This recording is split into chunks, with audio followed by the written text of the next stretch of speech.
Yes, hi everybody. Karibu katika maandalizi ya kwenda kujifunza tenses kama ambavyo tuliahidi kwamba tutaenda kuangalia tenses. Yes, kwa hiyo kuna vitu vya msingi ambavyo unapaswa kuvijua kabla ya kuanza kuzijua tenses. Ukishavijua hivyo vizuri, basi tayari utakuwa umeanza na msingi mzuri wa kujifunza tenses. Kitu cha kwanza nakuletea ni lesson number 6 katika mtiririko, lakini tutaenda kujifunza katika lesson number 6 au somo hili la 6 tutaenda kujifunza kitu kimoja tunaita noun. Kuna kitu kidogo sana ambacho unatakiwa uelewe kuhusiana na noun. Noun ni nini? Noun these are identities of people or everything. Ni utambulisho wa mtu au kitu chochote kile.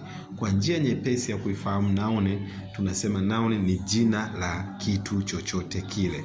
Yani noun ni jina la kitu chochote kile. Inawezekana kama ni jina la mtu, jina la kitu, jina la mnyama, jina la mtu yote yule. Sasa hizi noun na zenyewe zimegawanyika, au niseme haya majina yapo ya aina tofauti tofauti kama unavyoona hapo ndani. Kuna majina yanaitwa proper noun, ambayo hii noun, proper noun is a noun that refers to a single name. It is actually specific noun like Tanzania. Yani proper noun ni jina lile, ni aina ya majina ambayo mara nyingi inakuwa ni jina moja tu, haukutani na sehemu nyingine. Kwa mfano, ukisema Tanzania, Tanzania iko Tanzania peke yake. Hiyo ndio tunaita noun. Kilimanjaro ni sehemu moja tu, ni mlima Kilimanjaro. Indian Ocean ni jina lile ambalo linakuwa ni moja tu, ni mtu, ni kitu au mtu, yani jina moja tu, havishei na sehemu nyingine. Tanzania iko moja tu ulimwenguni, hakuna sehemu nyingine ambayo utakutana na Tanzania. Hiyo ndio tunaita proper noun. Lakini pia tuna common noun. Common noun is a name for something which is common, indicates general noun like country, teacher na kadhalika. Hii common noun ni majina yale ambayo tunasema ni ya majina ya ujumla ambayo ni common, ya maana naweza nikasema ni majina ambayo yanajulikana sana. Kwa mfano, ukisema neno country, country ni nchi. Nchi ni jina ambalo linajulikana, ni common, ni jina la ujumla. Nchi.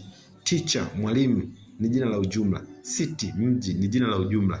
Majina ya ujumla. Majina ya ujumla ni yale ambayo ya ndani yake sasa ndio kunakuwa na majina yenyewe specific ambayo ndio proper noun.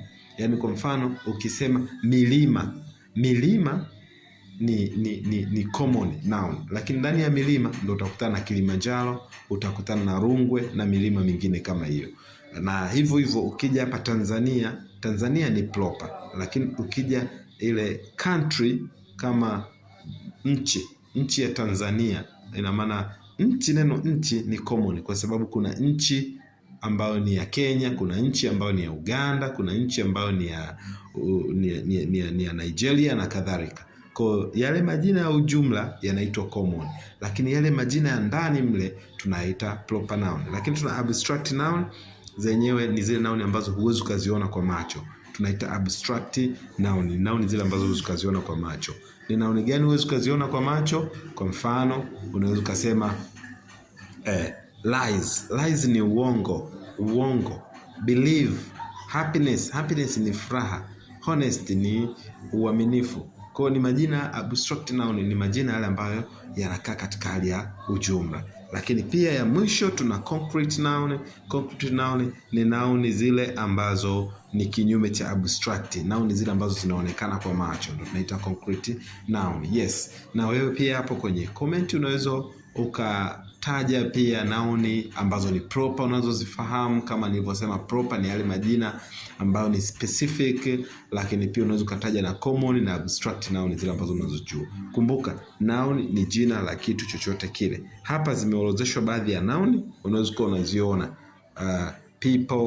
People ni common, ni jina ambalo ni la ujumla, lakini ndani yake kuna Anna, kama unavyoona Anna, John, James, Titus ni majina ya specific, proper, lakini people ni common. Animals ni common, ndani yake animals kuna antelope ambazo ndo proper. Antelope, zebra na kadhalika. Kwa hizi ndio mfano wa noun.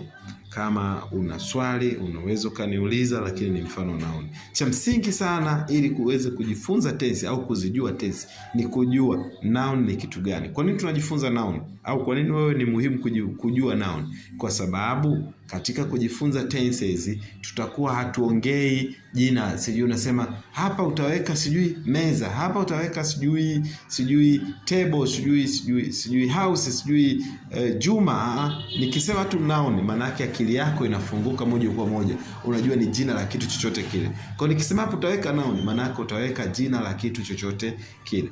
Thank you so much. Baada ya kuzijua noun, tutaenda kuangalia kipengele kinachofuata. Nimesema kuna vipengele 4 ambavyo unapaswa kuvijua kabla ya kujua hizi tenses. Cha kwanza ni noun, cha pili tutaenda kujua habari ya singular na plural. Tutaangalia kwenye lesson au mfululizo wa somo linalofuata. Thank you so much. See you next time.